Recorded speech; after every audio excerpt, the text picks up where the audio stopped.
ఈ రోజున తల్లుల్ని ప్రతి ఒక్కరిని కూడా మనం ఎంతగానో గౌరవించుకుంటాం. మహిళ కుటుంబానికి చాలా ఒక భరోసా లాంటిది. ఆ కుటుంబానికి ఒక ఫైనాన్స్ మినిస్టర్. సో అట్లాంటి మహిళ చేసినటువంటి పొదుపు వల్ల కుటుంబం చాలా ఇబ్బందులు లేకుండా వెళ్తున్నటువంటి విషయం కూడా మనందరికి కూడా తెలుసు. సో అట్లాంటి తల్లికి భారాన్ని తగ్గించాలి. ఆర్థిక ఇబ్బందుల వల్ల పిల్లలని చదువుకి దూరం చేయకుండా కుటుంబం సంతోషంగా పిల్లల్ని బడికి పంపించాలనే ఉద్దేశంతో తల్లికి వందనాన్ని తీసుకురావటం జరిగింది.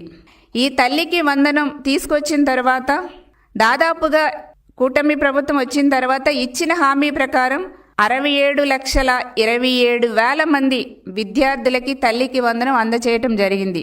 ఏటా 15,000 రూపాయల చొప్పున ఇవ్వటం జరుగుతుంది. అంతేకాకుండా దాదాపుగా 10,90,000 కోట్ల రూపాయలు అందజేసిన విషయాన్ని కూడా తెలియజేస్తున్నాం. దేశ చరిత్రలో ఏ రాష్ట్రంలో కూడా చేయటం లేదు.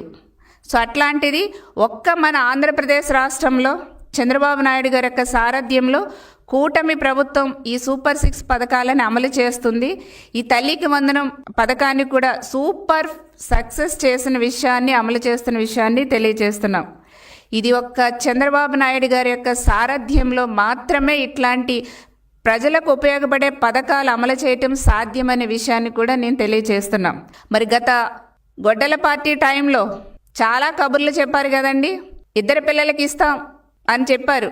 కానీ వాళ్ళు గవర్నమెంట్ వచ్చిన తర్వాత ఒక్కరికే పరిమితం చేశారు. అది కూడా సగం మందికి కూడా ఇవ్వలేదు. కానీ కూటమి ప్రభుత్వం వచ్చిన తర్వాత ఇంట్లో ఎంతమంది పిల్లలుంటే అంతమందికి కూడా తల్లికి వందనం ఇస్తామని చెప్పాం.